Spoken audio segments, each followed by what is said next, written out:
বন্ধু তো সবারই থাকে, কারোর কম কারোর বেশি। বন্ধু মানেই জীবন। তা আজকে আমার বন্ধুদের সাথে ঘটা কিছু মজার ঘটনা তোমাদের সাথে শেয়ার করব। আমার এক বান্ধবী তার মেয়েকে নিয়ে গেছে ডাক্তারখানা।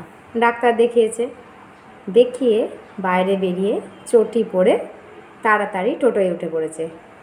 স্কুল থেকে বাড়ি ফেরার পথে মেয়েকে নিয়ে ডাক্তারখানা গেছিলো, তাই তার একটু তাড়া ছিল। ভালো কথা। তা টোটোয় উঠে পড়েছে। টোটোয় উঠে ম্যাডামের চোখ পড়লো নিজের পায়ের দিকে। পায়ের দিকে তাকিয়ে দেখে এক পাটি নিজের চটি আর অপর পাটিটা একটা লোকের চটি। বড় সেই কালো প্লাস্টিকের সেই বড় বড় চটিগুলো হয় সেই। আমি ভাবি, তোর কি অনুভূতি, স্পর্শানুভূতিও নেই? তুই কি বুঝতেও পারলি না নিজের চটি পরেছিস আর পাশের যে পাটা গলাচ্ছিস, তখন তো তুই বুঝতে পারবি। যাই হোক, ভালো পড়েছিস ভালো কথা। তো সাথে সাথে ওনাকে কি করতে হবে, ওর বরকে ফোন করে জানাচ্ছে। টোটোওয়ালার তো আমি বুঝতেই পারছি কৌতূহল প্রচুর, দেখতে পাচ্ছে না টোটো চালাতে চালাতে, কিন্তু তার কৌতূহল প্রচুর। বরকে সব বলেছে, টোটোওয়ালা শুনেছে। কী করে যে হাসি চেপে টোটোওয়ালা টোটো চালাচ্ছিল আমি জানি না।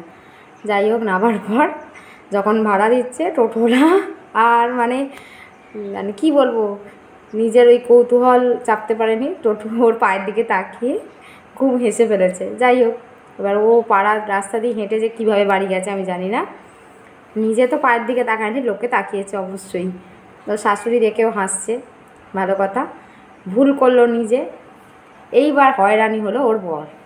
পরের দিন অফিস যাওয়ার সময় মানে যে ডাক্তারবাবুর কাছ থেকে ওই চটিটা বদলেছিল তাকে ফোন করে আবার যে মানে ওই একটা লোকের চটি নিয়ে গেছিলো, সেই চটিটাকে আবার ওর বর অফিস যাওয়ার সময় ডাক্তারবাবুর ওখানে ফেরত দিয়ে তারপর অফিস গেছে। ভালো কথা। এসে ম্যাডাম আমাদের কাছে গল্প করছে। তা চটির ছবি দিয়েছি, দাঁড়াও দেখাচ্ছি। চটির ছবি দিচ্ছি, দেখে তোমরাও হাসবে। এবার এসে আমাদের কাছে বলছে, ফোনেও বলেছে, কাদের কাছে বলেছে তো ভুলে গেছে। তাহলে মারে সাবাস, ভালো কথা। আমরাও সবাই বলছি ভালো কথা। চটি যখন হারিয়েছে আবার খুঁজেও পেয়ে গেলি, যাকগে তোর তো কপাল খুব ভালো। তা এবার আমাদের খাওয়া মানে আমাদের হচ্ছে সমস্ত ঘটনা শুনবো, সুখ দুঃখ সব। তারপর লাস্টে একটাই ব্যাপার আসে যে খাওয়া। বলছে, আরে আমার চটি হারালো, আমি মানে হারাইনি, পেয়ে গেছে। আমি বলছি, সেটা তো তোর দোষ। তুই কীভাবে, তোর কি পায়ের কোনো অনুভূতি নেই যে কীভাবে একটা ওরম চটি পরে চলে গেলি? হ্যাঁ, মানুষ এক সাইজ বড় চটি পরলেই কেমন হয়, মানে একটা বোঝা যায় তো। একটা বড় একটা লোকের এত বড় চটি পায়ে পরে, চটিটা দেখলেই তোমরা বুঝবে। দাঁড়াও দেখাচ্ছি। যাই হোক, এবার খাওয়া হলো। বলছে কি, যদি তাহলে চটিটা আনলাম, যদি বললো যদি চটিটা হারিয়ে যেত তাহলে তো তোরা খেতে চাইতিস না, পেয়ে গেছি বলে সেই আনন্দে মানে খেতে চাইছিস। আর হ্যাঁ, হারিয়ে গেলে বা নতুন চটি হতো, সেইটা হচ্ছিল, সেই আনন্দে খেতাম। মানে খাওয়াতে আমাদের হবেই, এই ব্যাপার। মানে আমাদের কাছে কোনো একটা মানে খাওয়ার ছুতো হলেই হলো। হ্যাঁ, কার ফোন হারিয়ে গেছে, নতুন ফোন হবে, খাওয়া।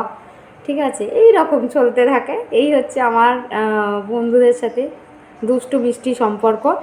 তা এইভাবেই চলছে। সবাই খুব ভালো। আমাদের আবদার আমরা একে অপরে রাখি, এরমভাবেই যেন কাটে প্রত্যেকটা বন্ধুর সাথে। প্রত্যেকটা বন্ধুর সম্পর্ক যেন অটুট থাকে। আজকের গল্প এইটুকুই। তোমাদেরকে আবার পরে অন্য কোনো গল্প বলবো। তোমরা সবাই ভালো থেকো।